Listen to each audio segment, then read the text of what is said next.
कि बहुत सोच के अब उठ जाओ, समय नहीं ये सोने का। बहुत सोच के अब उठ जाओ, समय नहीं ये सोने का।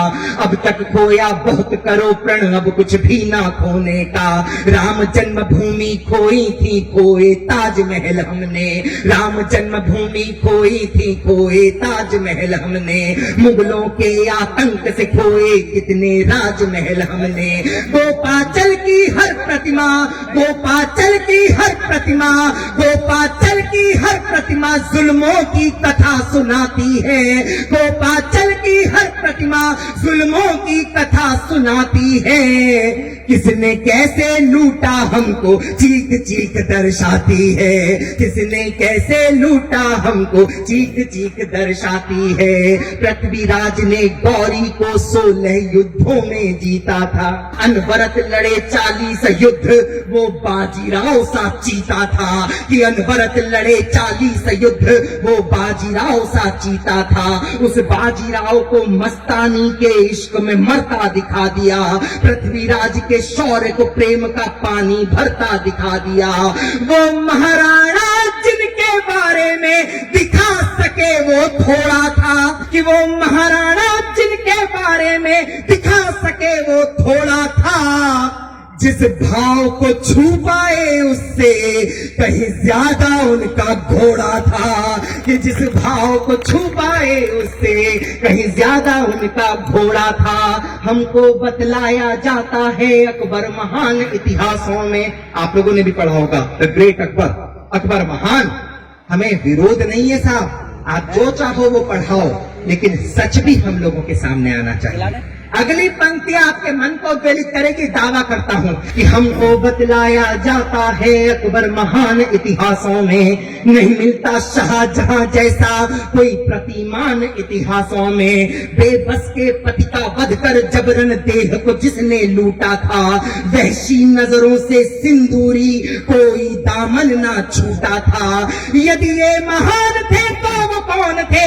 ये महान थे तो वो कौन थे जो असमत से खेले थे? कि यदि ये महान थे तो वो कौन थे जो असमत से खेले थे? जिनकी बर्बरता के कोड़े हमने पीठों पर झेले थे। कि जिनकी बर्बरता के कोड़े हमने पीठों पर झेले थे। वो कौन थे जिनकी औलादें दीवार में जिंदा चुनवा दूं? इतिहास पढ़ाना था तो उनको ये इतिहास पढ़ाया जाना चाहिए था जो सौरभ सुमन जिक्र करता है। सुनना कि वो कौन थे जिनकी औलादें दीवार में जिंदा चुनवा दी। वो कौन थे जिनकी औलादें दीवार में जिंदा चुनवा दी। जिनकी आंखों को नोच देह तपते तेलों में भुनवा दी। जिनको भेड़ों की खाल उड़ाकर लाल किले तक बंधवाया। जिन गुरु के बेटों को अंतिम सांसों तक तुमने तड़पाया। कि जिन गुरु के बेटों को अंतिम सांसों तक तुमने तड़पाया। वो कौन थे जो हल्दी घाटी में दुर्ग की भांति अड़ते थे? कि वो कौन थे जो हल्दी घाटी में दुर्ग की भांति अड़ते थे? शीश भले कट जाए किंतु धड़ शत्रु से लड़ते थे। कि शीश भले कट जाए किंतु धड़ शत्रु से लड़ते थे। और इस कविता का वो महनीय बंद देता हूं जिस पर इस पूरी कविता की आत्मा को टांगने का प्रयास करता हूं। पढ़ना है बलिदान पढ़ो तुम जाकर हाड़ी रानी का। कितने लोग हैं सदन में बैठे हुए जो हाड़ी रानी की कहानी जानते हैं? एक बार हाथ उठा करके मुझे। पूरे सदन में एक भी व्यक्ति नहीं है जो हाड़ी रानी की। मैं पूछ सकता हूं किसी को भी खड़ा करके? हाँ, नहीं पता, किसी को नहीं पता। इसमें आपका दोष नहीं है सर, इसमें दोष उस पाठ्यक्रम का है जिसमें हम लोगों को यह तो बताया जाता है कि गांधी जी की बकरी को बांधने वाली रस्सी किस म्यूजियम में रखी हुई है, लेकिन हमारे वास्तविक इतिहास का ज्ञान हमें नहीं दिया जाता। कल जाना इंटरनेट पर सर्च करना कि कौन थी ये हाड़ी रानी, तब पता चलेगा। केवल 3 दिन हुए थे राणा रतन सिंह के विवाह को, महारानी के साथ विवाह को केवल 3 दिन हुए थे।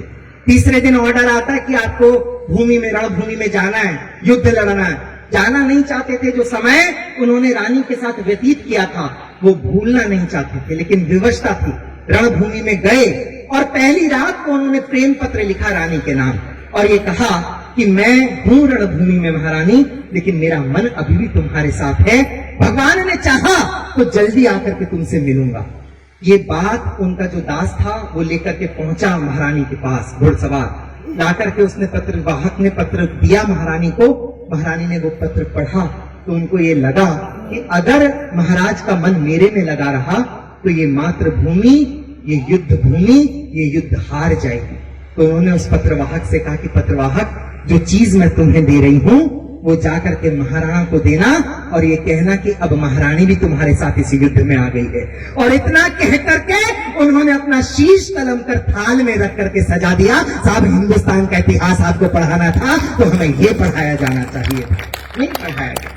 अगले दिन का युद्ध महाराणा ने केशों से बांध करके उनका शीश अपने गले में तब लड़ा था। ये था हिंदुस्तान का इतिहास। सौरभ सुमन कहने की हिम्मत करता है, आप लोग स्वीकार करने की हिम्मत करना। मुझे एहसास दिलाना कि मैं अपनी कविता के अर्घ उस धरती पर, उस हरियाणा में चढ़ाने आया हूं जहां पर इस विश्व की सबसे शाश्वत कविता गीता का जन्म हुआ है। मुझे ऐसा एहसास होना चाहिए। मैं पंक्तियां पढ़ता हूं, सुनना। निवेदन करता हूं कि पढ़ना है बलिदान पढ़ो तुम जाकर हाड़ी रानी का, शीश थाल में भेजा जिसने ऐसी अमर जवानी का।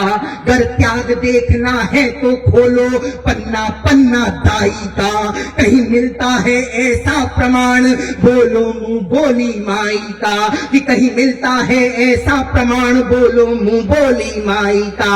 जिसकी आंखों में स्वामी भक्त की स्वर्णिम अश्रु रेखा हो, कि जिसकी आंखों में स्वामी भक्त की स्वर्णिम अश्रु रेखा हो, अपने बेटे को तलवारों से खुद ही कटते देखा हो, कि अपने बेटे को तलवारों से खुद ही कटते देखा हो। गर बात करो तुम प्रेम की तो मैं एक प्रमाण अब देता हूं। इस कविता का आखिरी बंद देता हूं कि गर बात करो तुम प्रेम की तो मैं एक प्रमाण अब देता हूं, कि गर बात करो तुम प्रेम की तो मैं एक प्रमाण अब देता हूं। सबसे सुंदर तन और मन की देवी का नाम अब लेता हूं। सौंदर्य और चारित्र का तो संयुक्त रूप पद्मावती थी। वो शील गुणों की धारी छत्राणी थी, वीर थी वो सती थी।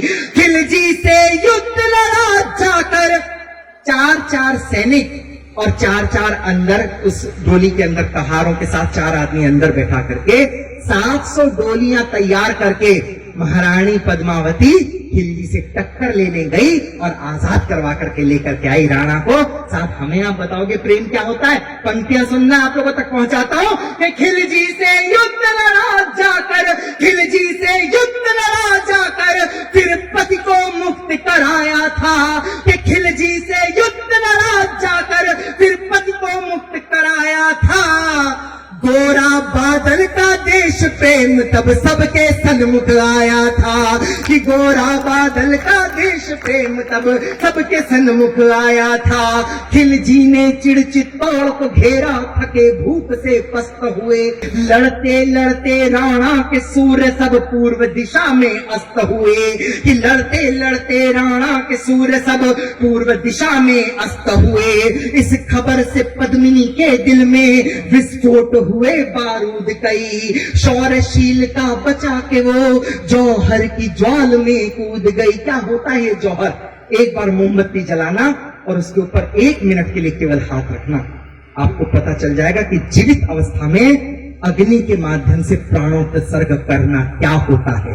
1 नहीं, 2 नहीं, 16,000 रानियां एक साथ जिन्होंने अपने प्राणों की आहुति दी हो, शायद इससे बड़ा उत्सव, अग्नि उत्सव कोई और इस विश्व ने नहीं देखा होगा। केवल कल्पना करना उसकी, उस दहक की आग की कल्पना करना कि हमारी महारानी ने अपने उस बदन के साथ क्या किया। और मुझे यहाँ से विदा करना, वो तालियां देखना चाहता हूं जो अभी तक इस सदन में नहीं आई। पंक्तियां पढ़ के निवेदन चाहता हूं, यहाँ से जाना चाहता हूं, सुनना।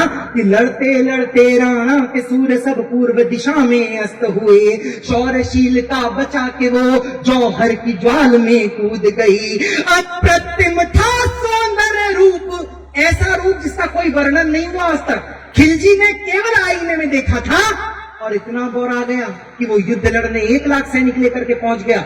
ऐसे अप्रतिम सौंदर्य के साथ मां पद्मावती ने क्या किया, ये पंक्तियां देकर के विदा चाहता हूं, सुनना कि शौर्यशील का बचा के वो जौहर की ज्वाल में कूद गई। अप्रतिम था सौंदर्य रूप, अप्रतिम था सौंदर्य रूप जो मोम की भांति गला दिया, कि अप्रतिम था सौंदर्य रूप जो मोम की भांति गला दिया। खिलजी के मुंह पर थूक के तन तपती लपटों में जला दिया, कि खिलजी के मुंह पर थूक के तन तपती लपटों में जला दिया। पूजा की थाली का प्रसाद कुत्तों का ग्रास नहीं होगा, पूजा की थाली का प्रसाद कुत्तों का ग्रास नहीं होगा। बुनियादों पे झूठ के निर्मित अब इतिहास नहीं होगा।